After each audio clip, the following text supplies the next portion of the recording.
Pessoal, quem aqui já teve algum receio com as suas emoções? Tanto de entender elas dentro de si e externalizar elas também. Você já parou para pensar como vocês estão colocados neste palco da vida e muito mais das emoções? Então, pensando nisso, eu trouxe um consultor emocional que fala sobre bloqueios.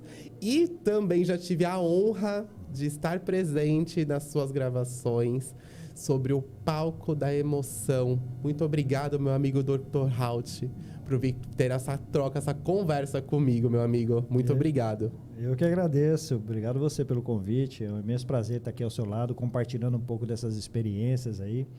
E levar o máximo possível as pessoas aí de uma forma harmoniosa, de uma forma carinhosa, porque cada um tem o seu momento, cada um tem a sua necessidade.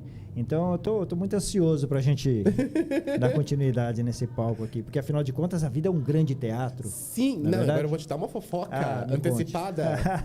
Adivinha quem se matriculou no curso de teatro? Depois daquela gravação? Quem? Eu. Quem? Oh, muito bom, porque o teatro ele também nos leva à nossa conexão interior, né? Faz florescer, desabrochar aquelas sensações que muitas vezes no dia a dia da vida vai ficando de lado, vai sendo deixado de lado. Isso é verdade. E o teatro ele faz a gente olhar para isso, né? Entender as personas que a gente instalou na nossa vida no decorrer dos nossos processos de desenvolvimento, de atuação. Sim. E muitas vezes essa persona pode estar assim, quem sabe até tomando o lugar do ator. Nossa, é um bom questionamento. Esse é o grande perigo. Tem gente que fala assim, introtede mais no personagem e foi. É exatamente isso. Então, você ter a consciência desse processo é o que a gente faz, é o que a gente debate, é o que a gente trabalha com isso. E eu acho que é o que a gente vai falar aqui um pouquinho, Bastante. né? Porque tem muita coisa. Eu acho que as pessoas... Eu acho que hoje falar de emoções, ao mesmo tempo que é um tema necessário, tem gente que acha que é muito sensível. Eu falo, gente, pode ser sensível, mas se você não entende as suas emoções, como que você toma uma decisão? Como que você vai seguir à frente? Não dá, né? Eu enxergo que nós somos refém das nossas rotinas. Isso é verdade. Eu sou um deles. Eu posso me colocar nessa. Entendeu? Em todos os contextos. E quando a gente é refém das nossas rotinas, a gente deixa de ser um estrategista do protagonismo. Entendi. Então esse é o caminho do Dr. Halt. É fazer a pessoa identificar que nós temos um inimigo em comum, que é a rotina. Sim. Então é você identificar essa rotina que não é saudável e desenvolver estratégias para poder viver o seu protagonismo de sucesso. Tá fazendo sentido. Depois que eu conversei com você aquele dia, eu parei e falei, deixa eu me analisar. Eu sentei e vou fazer, vamos bater aquele papo, aquele café com fofoca, aquele papo verdadeiro com o espelho. Eu fui começar a entender como que era a minha rotina, porque eu sempre fui muito refém de rotina. Querendo ou não, no mercado administrativo, comercial, da onde eu venho, a rotina sempre foi uma coisa muito regrada. Eu sou bastante regrado também nesse ponto. Mas, em partes, acabava me atrapalhando em alguns fatores, enquanto me ajudava em outros, me atrapalhava em outros. Hoje eu consigo falar que eu tenho uma rotina um pouco mais pesada, mas ela é adequada ao que eu faço e ao que eu quero fazer também. Isso é muito importante, porque você tem a consciência dos seus objetivos, você tem a consciência de onde você está. Porque a rotina por si só, ela é intrínseca. Não importa se ela é saudável ou não, ela é só uma rotina. Agora, a percepção que a gente tem da rotina é que faz a gente identificar se tem algo errado ou não. Entendi. Então, a rotina, ela sempre fez parte da nossa vida e sempre vai fazer. Por mais que você pense que você não tem uma rotina, você já tem uma rotina de pensar que não tem uma rotina. Faz sentido. Então, nós todos temos esse inimigo em comum, que é essa rotina. E quando você identifica isso, aí você sabe, poxa, é inevitável. Eu tenho uma rotina, principalmente no ambiente corporativo, a gente precisa. Só que o que está por trás da rotina, ou quem sabe camuflando a rotina? São os processos. Isso é verdade. Então, o que faz a gente executar a forma dentro de uma rotina são os processos. Sim. E muitas vezes esse processo, ele pode estar deficitário. E aí ele vai afetando o lado emocional inconscientemente, porque o ambiente deixa de ser harmônico. Sim, é horrível. E aí esse processo pode estar não sendo saudável. Isso é verdade. Então a percepção de identificação disso faz toda a diferença. Eu parei pra ver a minha, assim. Eu falei assim, gente, isso tá me atrapalhando. Tinha coisas que eu tinha que fazer de manhã que não eram produtivas. Eu joguei pra tarde, porque eu fazia melhor. E eu fui fazendo essas trocas. São as prioridades. Sim, mas eu acho que a prioridade até de como eu faço coisas cedo. Por exemplo, de manhã, eu sou meio robozinho de manhã. Se você perguntar pra mim 2 mais 2, eu vou te responder. Se for à tarde, eu vou fantasiar. A gente brinca que, assim, eu sou muito racional de manhã. Ok. Então, eu resolvo as coisas mais pesadas na parte da manhã. Coisas que eu tenho que só sim ou não, meio robô. À tarde é coisa criativa. Gravação, se eu tenho alguma coisa de criatividade, processo de consultoria, eu faço à tarde, porque é uma coisa que eu tenho que ter mais criatividade. Legal. E à noite eu estudo. Então, olha que interessante. Isso que você fez, você criou uma rotina. Sim. E aí você se desenvolve em cima dessa rotina. E tem a percepção de como que você funciona melhor. Exato. O grande termômetro isso é saudável? Pra mim hoje tá certo. Não era antes. Você tá contente com os resultados? Tô, bastante. Esse é o termômetro nosso. Que eu já consigo fazer exatamente o que eu tenho que fazer, sem me estressar, sem surtar, sem parar no CAPS. Sem parar no CAPS. Sem parar no CAPS, porque, né, vamos lá. Não dá, porque se tinha coisas que eu me forçava a fazer, tipo de manhã. Digamos, tinha que estudar de manhã. Eu detestava estudar de manhã. Tanto que na faculdade eu peguei DP de manhã porque eu fiz a matéria de manhã. Entendi. Se eu só estudava à noite, não dava certo. Esse é um exemplo bem direto. E você acredita que tinha alguma persona, ou existe alguma persona por trás disso? Uma máscara que você desenvolveu ou que o mundo colocou em você? Se for pensar, tem. Porque o Sidney, pessoa, fora de trabalho, eu sou uma pessoa bem mais relaxada, sou uma pessoa mais aberta. Eu não sou tão chato, porque eu falo que com relação a trabalho e faculdade, eu sou extremamente chato, sou exigente, sou perfeccionista. Mas na minha vida pessoal, eu sou bem tranquilo de lidar. Eu não torno esse peso do ambiente para minha casa. Entendi. Ou para os meus amigos, para as minhas relações. Então você troca as personas. Eu troco as personas. Interessante.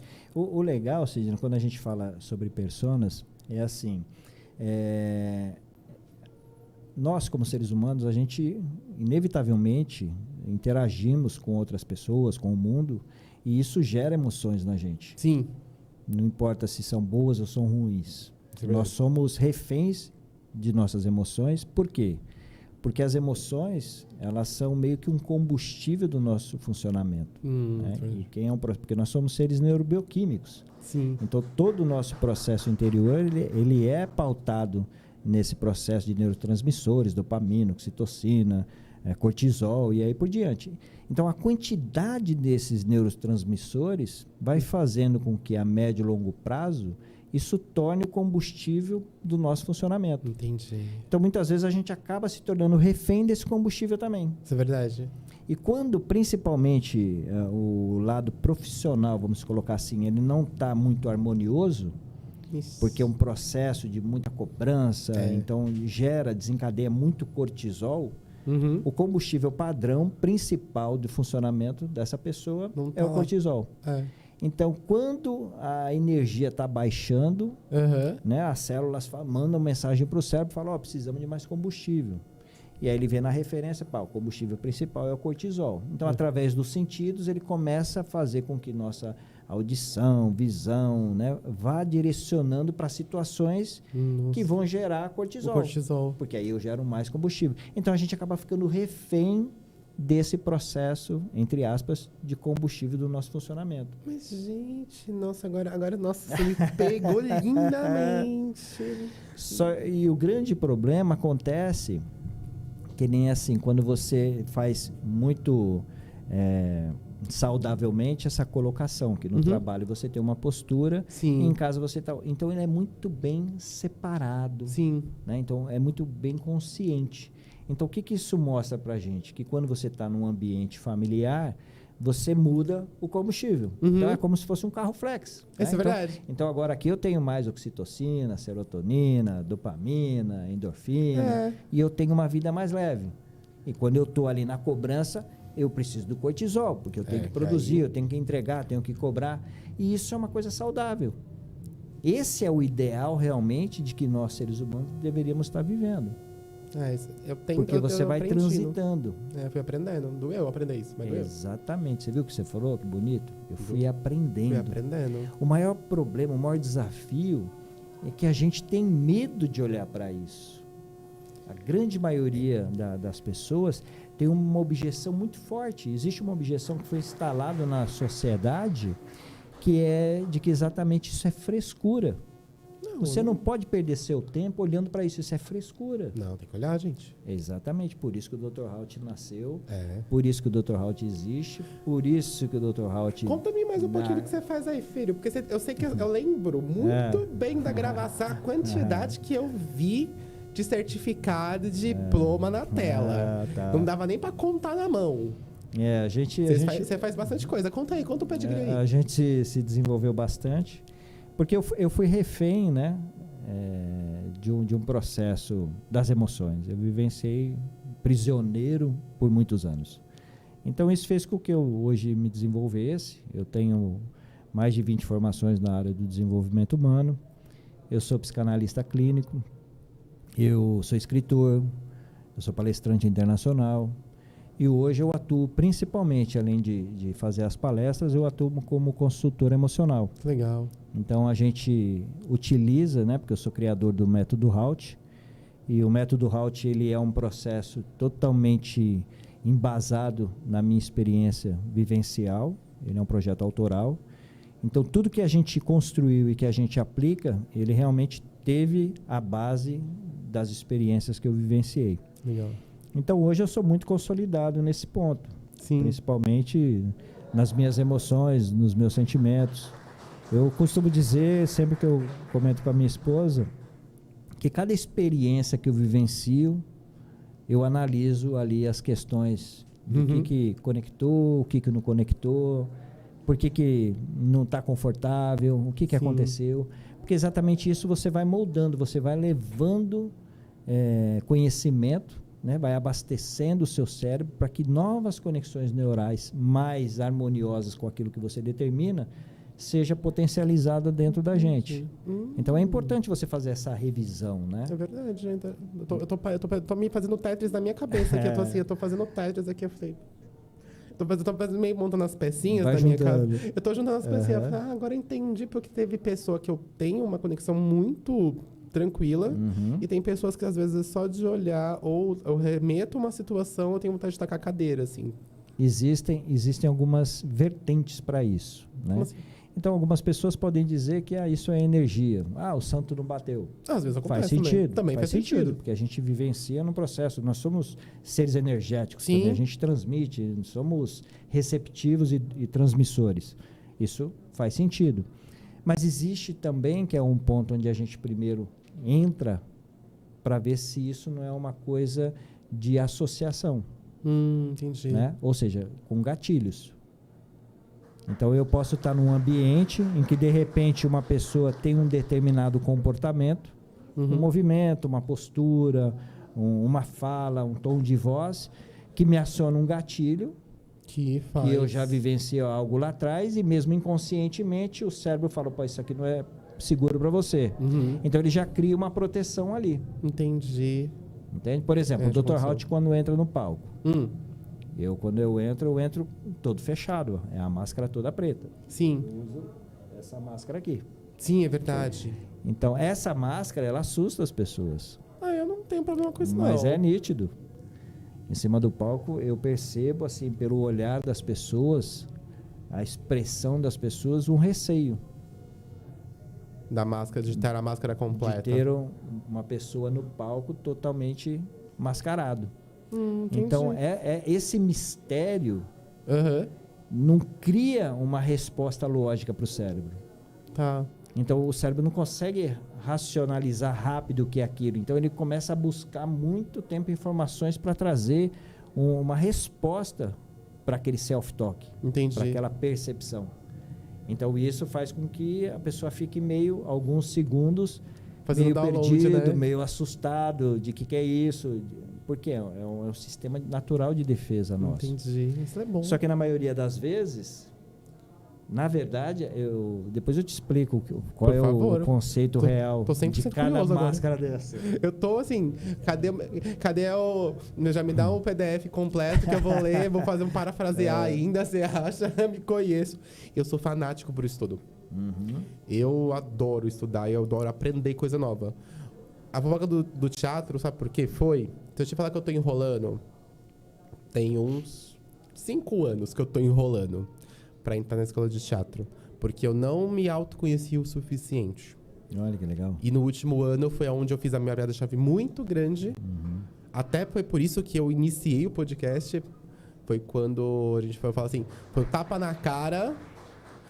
Foi o tapa na cara que você já sabia que você merecia e que você precisava pra virar e olhar pra você. Uhum. Foi literalmente isso. Entendi. Aí- Vamos trocar esse tapa na cara por um insight? É que, no caso, foi quase um tapa na cara Você mesmo. sentiu a dor? Foi. Porque foi uma dor que foi uma mensagem que eu já tinha recebido há 8 anos Então atrás. foi uma quebra de persona, uma quebra de máscara. Foi uma coisa que eu acho que eu coloquei uma máscara do ponto de eu não falar que eu não sou comunicador. Eu não gosto da minha voz. Eu tinha essa máscara há muitos anos. Sim, porque tá te protegendo de alguma coisa. Me protegia na época da faculdade, acho. Não, a época da faculdade era o ambiente, Talvez. que também estava te protegendo de alguma coisa. Mas eu tinha essa máscara de eu evitar falar, de me comunicar muito e aberto, de literalmente me expor. Eu tinha essa máscara. E isso, muito provavelmente, está conectado a uma ferida da rejeição, não, da humilhação Talvez. e do abandono. Eu acho que não, mas rejeição sim. Quando era criança feia, gordinha, Opa. tomava um bullying mas, legal. Então, mas isso entra para humilhação. Provavelmente. Então, essa conexão de humilhação faz com que esse ambiente não seja saudável. Sim. E aí, como o cérebro não quer saber se isso é bom ou ruim para você, ele te protege. Só protegeu. Então, mas você percebe quanto na vida a gente pode perder, né, ou deixar de conquistar, Então. porque a gente tem uma ferida aberta e nem tem a consciência de que ela está lá? Exato. Aí foi por isso. O podcast, eu tinha medo, veio um convite de uma pessoa para criar não deu certo o projeto na época. Eu falei, por que eu não vou fazer? Por quê? Eu virei, Não, quero saber, eu virei me pra conta. mim e Agora- falei, por que eu não vou ser comunicador? Se já 3 projetos de ideias de criação de podcast comigo como host, sendo host. Nem seriam meus, mas eu sendo o apresentador. As pessoas viram isso em mim. Aí eu fiquei, meu Deus do céu, alguma coisa tem. Mas você não via que você tinha esse perfil? Não 100%. E olha que eu tive Você só sentia? Só senti em parte. Porque eu tive um mestre de oratória excelente, que é o Reinaldo Passadori. Sim. Eu fiz todos os cursos dele, que eu trabalhei com ele. Ó, que legal. Então ele meio que me mentorou nesse processo de comunicação. Desenvolveu todinho. Perfeito. Ele virou pra mim. Ele foi o primeiro. Ele virou pra mim e falou: você vai ser comunicador e você vai ser palestrante. Eu falei, nada, Reinaldo, deixa. Nada. Eu juro que eu evitei assumir isso. Quando veio esses projetos, esses convites, eu falei, eu voltei uns anos e falei, talvez o Reinaldo esteja certo. Ele estava. Não, você já sabia desde o começo. Só que a gente não admitia. Sim. Aí quando eu tirei a máscara, eu abri o podcast. E hoje, E como mais é de que foi 40 pra você? episódios. Foi meio surtante, fiz com muito medo, mas ao mesmo tempo que foi com muito medo, ele se tornou não digo uma zona de conforto, mas se tornou uma coisa tão agradável Prazerosa. que tipo assim, eu tenho muito prazer de estar no podcast. Eu tenho muito prazer de chamar pessoas como você para ser como os meus Obrigado. convidados. Porque, primeiramente, eu falo no meu podcast, só vem convidados daqui. Eu tenho vontade de participar. Você fica na vontade, meu anjo. Porque não vai estar dando, não. Porque eu sempre gosto de trazer pessoas com quem eu tenha alguma conexão, que eu tenha aquele afeto, que eu já conheço o trabalho. Porque são coisas, são conversas que, assim, ao mesmo tempo que passam muito conhecimento, elas têm que tornar o complexo simples. Entendi. E se for uma coisa muito pesada, se não for uma pessoa que eu não tenha conexão, não deixa de fluir naturalmente. Não flui. Né? É verdade. Não tem isso. Verdade. Então, eu falo, hoje eu tirei a máscara que eu tinha de evitar ser comunicador e de me expor, acho que ela foi quase incinerada. E as críticas? Me conte, como que foi? Foi bem tranquilo, por incrível que pareça. Eu não recebi críticas do podcast. Pelo contrário, eu recebi muitos elogios. Tanto de coragem, quanto de... Nossa, esse convidado é incrível. Nossa, alguns parece que você conhece há 20 anos e estava lá dialogando. Então, isso foi trazendo essa visão. E por que a gente acredita tanto que a quantidade de críticas seria, assim, enormes? Uma enxurrada de crítica. Não faço a mínima ideia, juro pra você. Eu achei que ia chover crítica. Sim. Eu admito. Eu falei, nossa, vai chover crítica, vai chover hate. Aí eu... depois eu sentei, eu parei, tá bom, que seja. Quem não gostar, faz melhor. Eu virei pra mim e falei assim, se alguém não gostar, cria o seu, faz melhor e seja feliz. Como dizia o Silvio Santos, né? A televisão é minha, eu que vou brincar aqui. Foi mais ou menos isso mesmo. A televisão é minha, eu que mando, vou fazer do meu jeito. Foi. Então, mas inconscientemente, esse medo da rejeição, da crítica... Isso está instalado assim no inconsciente coletivo. Tá. Mas é porque a quantidade de informações que a gente recebe, principalmente nos dias de hoje, por conta das redes sociais, é só de lado... Não vou dizer que é destrutivo, porque tanto um quanto o outro são construtivos. Uhum. Né? Quando a gente vê algo ruim, isso faz com que a gente olhe para aquilo e nos melhore, tente fazer com que a gente faça de uma forma diferente. Então, a gente vai resolvendo processos. Só que a quantidade que a gente recebe é muito alta em relação a esse ponto, entre aspas, negativo. Porque isso é uma coisa que dá audiência. Dá audiência. E se você ficar numa vertente de passar uma coisa mais daquilo que todo mundo quer, todo mundo quer viver... Todo mundo quer sentir, todo mundo quer um lugar assim, mas ninguém quer dar audiência para isso. Exato. Que é você ter uma coisa mais positiva, uma coisa mais sustentada, uma coisa que realmente tenha uma relevância para que você olhe para esse seu lado do bem-estar. Sim. Mas isso não é chamativo. Existe algo dentro de nós, e esse algo dentro de nós, ele foi desenvolvido para que nossas intenções, nossos interesses, de uma certa forma, fosse direcionado para esse ponto. Isso é verdade. Então é por isso que a gente recebe 1 milhão de enxurrada. Isso é verdade, a gente recebe muita crítica. Às vezes críticas de pessoas que nem... Você pega os haters. Tem. Então ele pega um ponto que ele nem segue aquela pessoa, mas ele identifica que ali pode dar visibilidade para ele. Sim. Então ele faz daquilo uma situação para que ele possa surfar na onda, vamos dizer assim. Não, isso eu acho uma coisa tão horrível. E aí, só que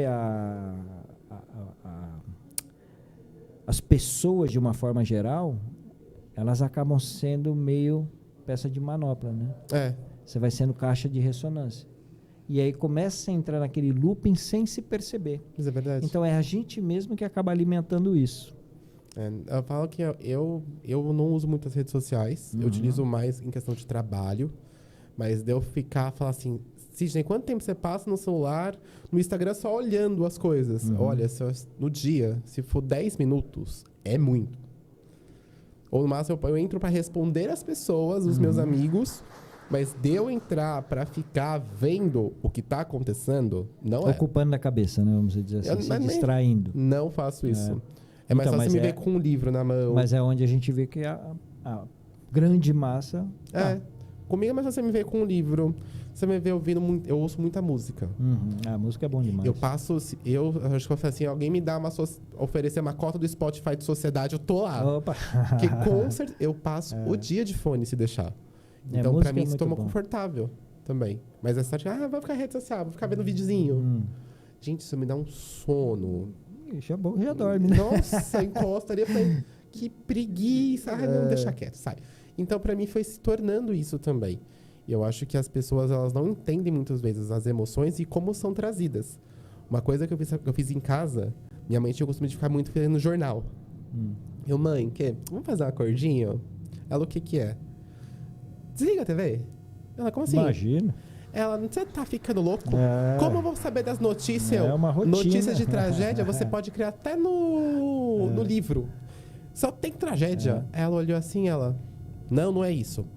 Uma semana depois ela chegou pra mim. Você tá certo? Que saco. Ele tá certo de novo. Ela parou pra anotar. Ela pegou um caderno e anotou. Vixe Maria, encheu as folhas. Ela ficou assim. Ela foi só colocando, tipo, coisa ruim, coisa boa, coisa ruim, coisa boa. Eu falei, tá, vamos fazer assim, anota, querida. Ela, não vou fazer não. Mentira, ela faz sim. Ela anotou durante uma semana. Ela pegou e falou assim, Sidney, de 10 notícias, 8 era ruim. Sim. Eu falei, tá vendo? O que isso acrescentou no seu dia? De verdade, o que isso, né, trouxe de benéfico ou de crescimento pra você? Ela, nada. Então tá respondido, princesa. E isso é assim, infelizmente, são notícias que realmente são reais, né? Sim. Elas realmente acontecem. Não é que a gente não quer olhar para a nossa realidade, mas eu acho que a gente não deveria olhar só para isso. Só lado ruim. Né? Você mostrar os fatos como eles acontecem, poxa, perfeito, Sim. acontece, você fica sabendo. Agora aquele sensacionalismo que é feito, sabe? Aquele usufruir até o máximo, isso inconscientemente a gente vai absorvendo. Sim. Né? Tem um ponto que eu acho bem legal que é assim, tenta assistir um filme sem expressar nenhuma reação emocional. Eu não consigo não, sou extremamente caricato, gente. Eu sou quase um meme. Você começa a entrar, parece que você está vivenciando aquilo. Tem cenas que você vai ficando tenso, tem cenas que você vai segurando, tem cenas que você se alegra. Quando o nosso cérebro vai captando essas informações, para ele, nós estamos vivenciando isso. Ele não sabe te dizer, na hora de um confronto real, vamos dizer assim, ele vai utilizar dessas imagens que o cérebro captou, dessas sensações que você vivenciou, e vai utilizar isso como gatilhos. Entendi. Ou para te defender, ou para fazer com que você tenha mais força. Então não importa da forma como ele vai usar. O que importa é o que você está assistindo. Por que eu te falo isso? Você sabe que eu vivenciei no pânico muitos anos, né? Sim. Tive depressão, tudo. E o gatilho disso foi assim, inesperado. Eu estava transitando e de repente veio aquele pavor, aquela situação, aquela angústia, aquela sensação de morte iminente o tempo todo, de perigo real. E aí eu tinha um pouco de consciência, falava, mas onde que está esse perigo? Não tem perigo nenhum aqui, estou num ambiente seguro. Só que não, parecia que realmente eu estava assim, numa trincheira de uma guerra. Nossa, isso é horrível. E aí você não tem uma explicação lógica. Sim. Por que isso aconteceu ou a forma que isso aconteceu. E quando você começa a mergulhar nos estudos e entendendo e buscando como que é um pouco disso, daquilo outro, eu te confesso que eu não me prendi muito tempo em termos técnicos, em coisas mais profundas. Não, isso para mim não entrava como um papo furado, que eu não vou ser especialista disso, então realmente eu fui me aprofundando mais nas causas e efeitos, nas lógicas que isso tem na vida. E aí você vai percebendo isso, que um gatilho do pânico, ele pode ser coisas que você não tenha consciência. Nossa. Porque o cérebro, ele vai captando, são 4 bilhões de informação por segundos. Só que ele só processa 2.000, 2.800, uma coisa assim. Mas mesmo assim, é 2.000 processamentos, então, né? Mas o processamento é o que você tem a consciência. E o que tá lá o que vai para o seu inconsciente, o que vai moldando toda essa sua estrutura de defesa, de ataque, você não tem a consciência. Se eu tivesse consciência, eu saberia. Eu tô com crise de pânico por quê? Porque eu lembrei de uma situação que eu passei lá atrás, que eu vivenciei isso. Tinha uma ponte dessa, a ponte é igual, então aí você puxou faz todo sentido. Hoje eu sei disso. É porque você eu aprendi isso, por quê? Porque senão eu não saía. Eu vivenciei muitos anos acreditando que eu não iria viver um dia sem uma crise, ou um dia sem um desconforto. Entendi. Nossa, só que como eu criei uma rotina de analisar toda a incongruência que gerava, assim, sabe quando você vai alguma coisa, eu vou falar... peraí, por que eu senti isso? É. Então isso é racional, isso é inconsciente, e eu comecei sempre a fazer essa autoanálise. Isso é bom. Então cada vez que eu sinto esse clique, vamos dizer assim, sabe? Eu falo, Peraí, opa, vamos sentar ali. vamos ver o que é. É real ou é imaginário, vamos dizer assim? Então eu faço isso aí o tempo todo. Aqui mesmo, por exemplo, pode acontecer, eu estou falando com você, acontecer algo e eu processar isso, identificar, porque eu criei essa rotina. Nossa. Porque isso foi fazendo com que cada vez eu me distanciasse mais das crises. Nossa, eu acho que as pessoas Nossa, eu acho que todo mundo deveria fazer isso. Não, Assim, isso é tô fundamental. pensando. Eu comecei a fazer, não assim, Uhum. eu não tenho tanta clareza nesse grau, assim como você, porque também minha área é bem diferente, né, disso. Eu fui aprendendo a lidar com as minhas emoções e comigo mesmo. Legal. E colocando elas de uma forma que elas não me destruíssem. Bom. Porque hoje aos 32 anos, eu demorei para entender o motivo até do meu cabelo cair. Uhum. Porque na minha família a gente não tem problema de alopecia, não tem problema de calvície. Eu sou uma das poucas pessoas da minha família que tem problema com calvície. Foi genético? Não foi genético. Foi o estresse que levou o meu... Emocional. Foi 100% emocional. Passei no médico, ele falou assim, Judei, vamos lá. Você não tem nem idade pra ter. Eu falei, isso eu já sei, filho. Conta uma coisa menos óbvia pra mim. Pelo amor de Deus. Ele, o que aconteceu quando começou a cair? Aí eu expliquei o que aconteceu. Foi um processo de estresse extra. O cenário que você estava vivenciando. Que eu tava vivendo. Exato, ele. Você já sabe o motivo, você só não admitiu pra você o que houve. Aí eu falei, tá, tem como reverter ele? Tem, mas vai demorar muito tempo, ou você paga o implante. Falei, depois a gente pensa. Mas essa clareza de eu entender o que está acontecendo e de saber o que está acontecendo, isso se torna uma coisa mais confortável até mesmo para mim. Porque eu posso falar assim, isso eu sei que vai ficar legal, porque você meio que sente nas suas emoções que algumas coisas estão mais ajustadas. E outras coisas que eu sei que fala assim, não vai estar dando certo, não. A emoção que a gente está sentindo, ou por que eu estou sentindo isso, tem algum fator e eu vou tentar descobrir o que é. Esse é o principal. Hoje eu tô mais assim. Um ano atrás não tava, não, te garanto. Eu tava assim, não. E o que eu posso compartilhar com você é que, assim, vai ser inevitável. Se você continuar nessa jornada, você vai começar a abrir uns filtros, né? Que você vai começar a identificar uns padrões. E aí, quando você identifica o padrão, essa racionalização toda, ela cai por terra. Acho Fica muito rápido de você identificar. Não, se eu fizer isso, é isso, isso eu não quero. Puxa, isso aqui, ó, isso vai dar um BO. Então, você mesmo já vai moldando a sua estrutura e vai levando a sua vida, a sua atuação mais leve. Agora, deixou certinho, encaixou a pecinha aqui. Encaixou? Encaixou, porque eu tava prestando atenção em algumas das minhas profissões, né? Uma das profissões que eu também atuo no mercado imobiliário. E eu, particularmente, pessoas que trabalham comigo nesse cenário, sabem o quão insuportável eu sou. Mas quando eu digo insuportável é porque eu sou muito processual. O que é certo, não interessa o motivo. O acordado não sai caro. Então, eu sou muito disso. Então, antigamente eu deixava algumas coisas mais soltas. Hoje eu falo assim, mas eu quero resolver isso. É assim, tá aqui. Pronto. E se não for assim, não precisa me ligar, não. É bem... Porque você enxergou um padrão. Porque você sabe que se você continuar ali daquele jeito, ele vai te dar o mesmo resultado. A pessoa não ia, vai enrolar. Então tá bom, você fica enrolando na sua casa porque eu tenho mais o que fazer. Isso vai dando clareza. Me trouxe muita clareza. Mas você entendeu qual que é a mágica? Não é bonito quando você olha assim? Eu sou encantado por isso. Hoje agora que eu tô me conhecendo mais, eu tô conseguindo deixar isso com muito mais leveza. Do ponto de eu... Tem dias que eu sei que eu estou extremamente atarefado.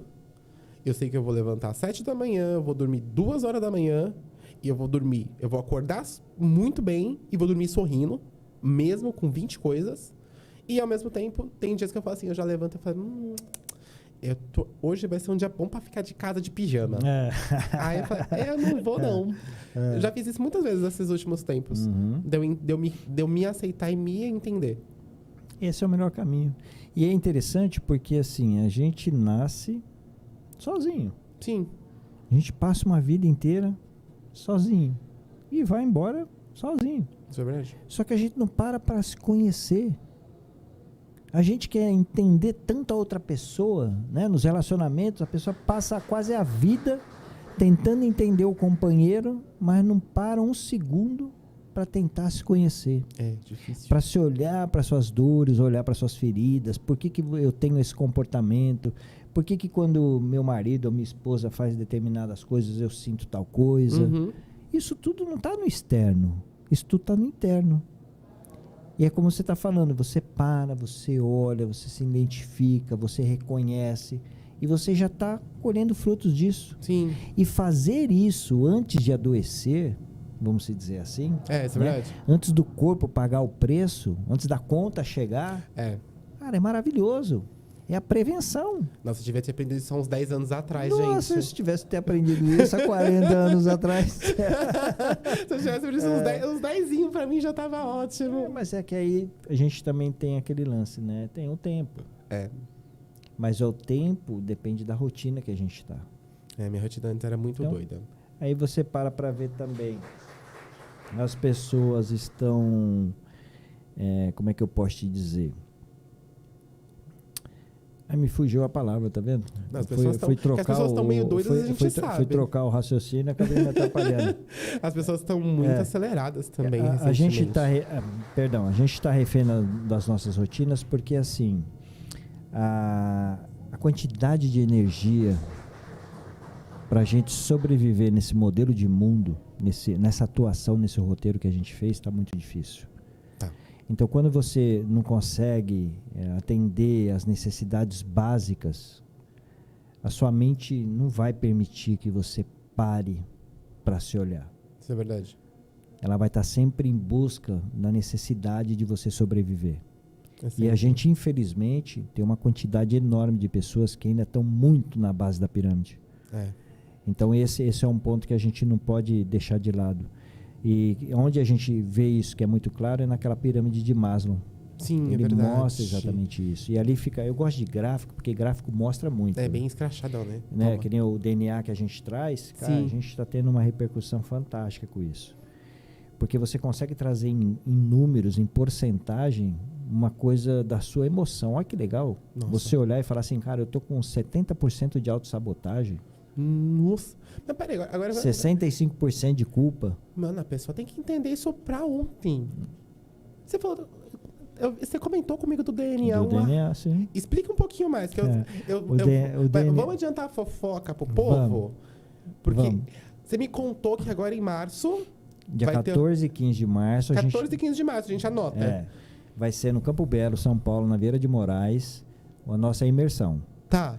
2 dias, assim? 2 dias, 14 e 15. Vai ser o dia inteiro. Tá. Então a gente vai vivenciar toda essa experiência do DNA, toda a atuação do palco da vida, toda essa situação de perdão, de máscara, de entender realmente tudo que a gente está conversando aqui.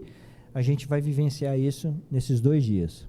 Só que para você vivenciar isso, você precisa entrar lá no meu site. Sim. drhaltpersona.com.br. D de dado, R de rato. Doutor, né?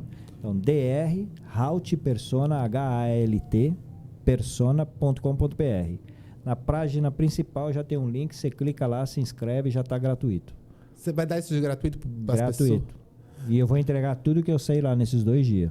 Então, se você quer entender um pouquinho como que funciona seu palco interno, cara, o convite. Nossa, eu já ia perguntar quantos mil boletos. Eu já falei, vamos preparar o boleto, deixa eu ver do Nubank quantas vezes parcela. E lá a gente também vai trazer essa coisa do DNA emocional. A pessoa vai vivenciar essa experiência dela. Então, assim, você vai entender um pouco aonde que está drenando as suas emoções. Nossa, eu acho assim, qualquer pessoa, assim, você vai, vamos lá, passou dos 18, dá pra ir. Mas tem que ter coragem. Só vai quem se permite, quem tem coragem. Vai ter que ter peito, né? Pra falar assim, eu vou. Vai ter que enfrentar a objeção do mundo dizer que isso é frescura, né? Vou aqui tomar um churrasco, vou aqui não tomar um futebol, né? Que isso é frescura. Então, se você tiver determinação, se você tiver uma atitude de se motivar, de se ouvir e de se respeitar e aproveitar essa oportunidade, a chance é agora. Porque eu tenho falado para a Débora, a gente tem construído muitas coisas, a gente tem compartilhado muitas coisas de forma gratuita, porque realmente muita gente precisa. Sim. Só que esse é um ciclo, e esse ciclo está se fechando. Claro. Então, isso não vai perpetuar. Então, é uma das poucas oportunidades que você tem realmente de vivenciar isso de uma forma totalmente gratuita. Eu acho que a pessoa, quando, no caso de vocês, eu admiro muito o trabalho de vocês. E o trabalho de vocês, até quando eu fui na gravação, eu falei, gente, as pessoas têm que saber disso. As pessoas têm que se deixar viver isso. Eu falo que o Sidney, de 2 anos atrás, não teria coragem de fazer o que eu faço hoje. Não teria nem sequer, nem disposição. Não teria o peito de enfrentar os desafios que tem hoje. Mas se eu me visse fosse 2 parênteses assim, né? Um olhando pro outro, eu teria muito orgulho da pessoa que eu me tornei. Eu tenho orgulho de ser seu amigo. Tá vendo? A gente Porque você, mano, é exatamente isso que você tá falando. Eu mudei muito, amigo. Juro pra você, eu mudei tanto. Que eu acho que... Às vezes eu brinco, eu falo... E eu seja de 2 anos atrás? Você procura numa vala, porque aquele ali já foi de arrasta, assim, sabe? Bem, a gente brinca, assim. Eu tenho um conceito de que, assim, a gente fala que mudou. Realmente, se a gente olha, a gente vê que mudou. Mas, na verdade, você se permitiu. Você tirou essas personas que bloqueavam realmente a sua essência. Sim. Eu comecei a deixar, mas eu deixei. Porque você era assim, sempre foi assim. Tá vendo? E a gente vai vivendo nas rotinas, nos contextos e vamos nos adaptando a esses contextos. Entendi. E aí a gente pensa que a gente mudou. Não. A gente deixou de vivenciar o que realmente nós somos. E quando você entende isso, eu vou fazer as máscaras para te mostrar isso. Vamos fazer? Vamos. Tá. Porque a gente deve ter uns 5 minutos que a gente fala que nem um homem da cobra. Super rápido. Então, assim, eu sou tudo isso. Formado, 20 palestrantes, internacional, formação, psicanalista, viajo o mundo, 9 países, 23 estados, já, sabe, culturas de todos os jeitos. Mas isso não foi assim. Porque quando eu era pequenininho, eu passei uma situação, uma experiência muito forte, e eu tive que colocar uma máscara. Eu entendi ali que a vergonha, a humilhação começou a me afetar. E eu percebi que ali era uma bifurcação. E essa vergonha me tirou do caminho. Então eu pus uma máscara. Quando eu fiquei um pouco mais velho, eu vivenciei uma outra experiência, que foi a morte do meu pai. Nossa. E ali nós éramos em 6 irmãos, mamãe não trabalhava, então eu estava com 16 para 17 anos. Aquilo ficou mais forte ainda. Então eu peguei e coloquei uma outra máscara. Entendi. E continuei minha vida. Aos 20 anos eu casei, me apaixonei, encantado, vivo até hoje, 33 anos, feliz, um filho de 32, tudo maravilha. Só que aos 28 anos de idade, eu trabalhava no táxi, eu sofri um sequestro. Nossa. E uma tentativa de execução. Meu Deus. Ele me engatilhou assim um revólver aqui e ele apertou, disse para mim, agora você já era, e apertou. Meu Deus do céu. E como o revólver não disparou, eu sofri umas agressões, umas coronhadas, me bateram, me trancaram no porta-mala do carro. Meu Deus do céu, isso é horrível. Eu fiquei trancado lá por 4 horas. 4 horas? 4 horas. Eu acreditava que cada vez que ele parava, ia ser minha execução.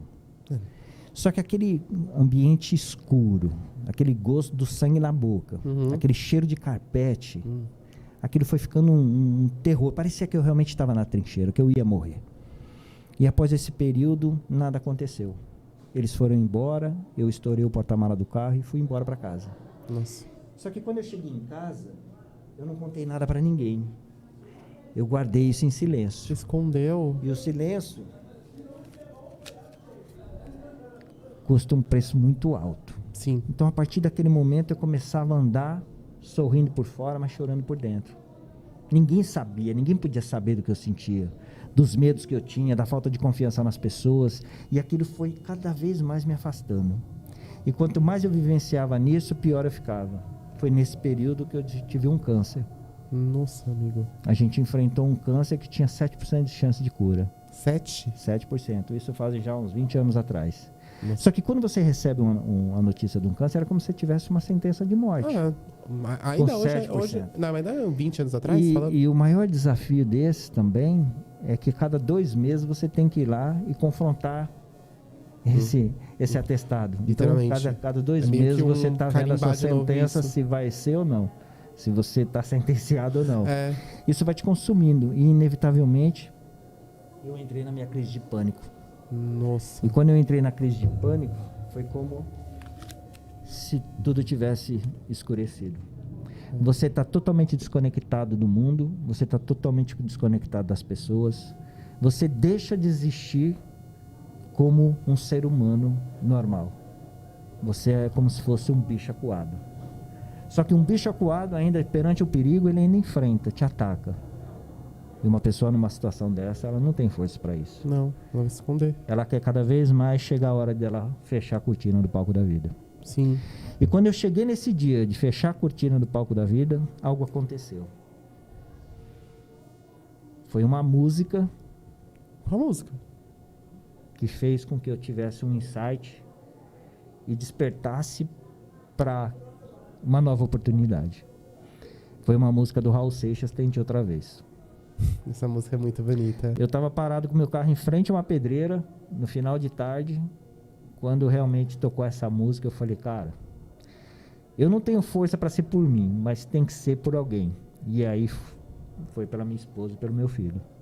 Pois é. Então, quando eu senti que a dor que estava em mim poderia ser muito maior neles, isso foi como uma claridade. É. Eu entendi naquele jeito que eu precisava olhar, entrar na minha caverna. Uhum. Eu precisava olhar para a minha ferida. Eu precisava cuidar de mim. Porque o mundo vai acontecendo independente de você estar ou não. As pessoas que te amam vão sofrer. É. Só que o mundo vai continuar sem você. Vai. Só que você está aqui para fazer a diferença. Você está aqui porque você é importante, porque Deus colocou dentro de você uma semente que é para você fazer um mundo melhor. Isso é verdade. E isso foi começando a entender que isso estava dentro de mim, e eu enfrentei essa cicatriz. O ódio, a raiva que me dominava perante aquela situação, daquele sequestro, daquela tentativa, eu entendi quando o perdão fez presente.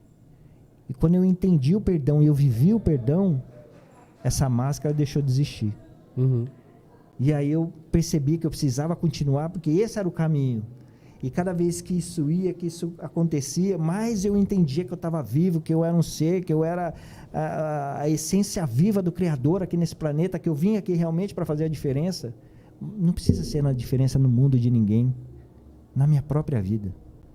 E quando eu entendi isso de vez, eu percebi que as personas... Opa! Atrapalhei aqui. Deixa ela aqui. Que as personas, elas são partes da nossa vida. Sim. São partes dos nossos roteiros. Oh, meu Deus. Eu acho que roscou. São parte dos nossos roteiros. E que todas essas personas, eu tenho muito orgulho delas. Porque elas me tornaram o homem que eu sou hoje. Sim. E quando eu olho para isso, eu sei que eu posso escrever meu roteiro todos os dias. Isso é verdade. Eu posso escrever como eu vou atuar todos os dias. Eu não consigo escrever o grande palco. Eu não tenho controle sobre o grande palco. Sim. Mas eu tenho controle sobre o ator que vai atuar esse palco. E aí, com essa consciência, eu escrevo o meu roteiro. Então, as personas que eu uso hoje, quando eu uso de uma forma consciente. Eu sei que elas existem, mas eu não preciso mais delas. Em nenhum ambiente. Porque eu entendi o jogo por trás delas. Mas eu tenho orgulhos e compartilho ela com vocês, porque eu sei que todos no grande palco da vida, estamos sempre usando uma persona. Tá vendo? Olha como isso é rico. Agora, só mais um minutinho, porque vamos revelar para as pessoas qual que é o nome do Dr. Hout Persona. Meu nome é Evandro Gregorim. Eu sou casado com Débora Gregorim há 33 anos. É uma companheira de jornada que está ao meu lado o tempo todo. Eu conheço, ela é muito, eu gosto muito dela. É, só apaixonando. Sem essa mulher, não tá aqui, eu até me emociono. E eu escrevi esse livro também, e eu vou lhe presentear ele. Chama Sério? Subir Consciente, o preço da interpretação. Então, começo a ler hoje, já não trouxe nenhum livro hoje, adoro, vou Porque ir para casa. A vida são os degraus, porque quando a gente sobe, a gente busca a nossa essência. Ele tem um subir porque é a conexão a Deus. Então, quando eu escrevi, foi quando eu finalizei todo esse processo em 2018, minha libertação total aconteceu ali. E de lá para cá, a gente vem construindo o Dr. House para compartilhar isso. Então, depois eu vou te fazer uma dedicatória enquanto você fala aí. Amigo, muito obrigado, amigo, de verdade. Eu acho que todo mundo deveria, mesmo que possa doer um pouquinho, gente, que vai, tome a coragem, se conhece, entra muito mais você mergulhar nos estudos, numa relação, nos externos. Por que você não mergulha dentro de você mesmo? Eu acho que as pessoas contando a sua história, eu vendo o que eu passei, ainda tô, né, nesse processo também. Eu acho que todo mundo deveria se conhecer, mas se conhecer de verdade. Exatamente. E falar assim, por que eu tô sentindo isso aqui, gente? Peraí, vamos entender aqui. Exatamente. Eu acho que todo mundo precisa e deveria viver isso. E eu, de verdade, eu sou muito grato, tanto pelo seu conhecimento, para você vir aqui até o podcast, falar sobre você, expor esse conhecimento tão rico e tão não abundante e próspero para as pessoas, que as pessoas precisam disso. E ao mesmo tempo, dar essa imersão para as pessoas gratuitamente, é assim, você tá abrindo a porta. Acho que você não tá abrindo a porta, não, você tá abrindo um oceano para as pessoas. Vamos lá. Não abrir a porta, não, você tá abrindo um oceano para a pessoa se conhecer. Obrigado. Então, eu acredito que todo mundo deveria estar lá. Eu estarei lá, pode ter certeza. Vai ser um prazer. Minha cadeira tá garantida, estarei lá. Porque todos precisam e merecem isso. E eu sou muito grato a você poder disponibilizar isso para as pessoas. Porque eu vou mandar para uns 10, assim. Você não vai, não, tá com a cadeira, se não for, sabe? É isso aí. A oportunidade, ela vai aparecendo. Depende da gente poder aproveitar ou não. Feito. Então, é super simples. É só entrar no site, se inscrever, a cadeira tá garantida. Esse aqui é o nosso livro. Obrigado, dedicatória de coração. Agradeço você pelo convite. Agradeço a você por nos assistir. Espero que esse compartilhamento seja de uma forma sutil e harmoniosa, amorosa, chegar até você, porque é isso que é o que a gente faz. O que a gente faz é com muito amor. Esse é o ponto. E estamos por aí. Estamos aí, amigo. Todo mundo já segue o Dr. House Persona. Isso, o episódio já vai estar no ar. Vou colocar o site também. Eu não tô achando. Vai estar na descrição do vídeo. Porque, assim, todos têm e merecem estar e ter essa evolução assim como nós estamos. Você já teve, tá mais à frente que eu nesse ponto agora. Eu tô nesse processo e todo mundo pode conseguir e pode entender mais. Eu sei um pouquinho do DNA da emoção no dia que a gente tá gravando, eu aprendi um pouquinho, mas assim, eu aprendi uns 10%, gente. Eu vou chegar no 100%. A hora que você vê o gráfico ali, te mostra ali a porcentagem, vai ser 10 de 10. É coisa fantástica. Isso aí a gente tá até moldando também, adaptando ele para atender a NR1, a NR17. Ótimo, boa. Esse é um projeto nosso que já está finalizado aqui. Excelente. Muito obrigado mais uma vez, meu amigo. Gente, todo mundo entendeu que o Papo da Emoção é um ponto de relevância na sua vida. Porque se não entendeu, me avisa, eu passo o endereço que a gente manda a cadeira e tá tudo bem. Porque assim, todo mundo tem acesso, todo mundo conheceu o trabalho do Dr. House, todo mundo que está aqui também vai ter essa imersão, ele vai disponibilizar gratuitamente isso para que você se autoconheça. Então, muito mais do que dar chance para mim, dar chance para o Dr. House, dê a chance para você se conhecer. Reconheça a pessoa que com você trabalha. Reconheça a pessoa que está com você 24 horas. Reconheça o único inimigo que sabe exatamente todas as suas fraquezas, que é você. E enfrente ele de frente. Espero vocês no próximo episódio e espero encontrar todos que estão aqui na imersão do Dr. House. Um abraço, gente. Tchau, tchau.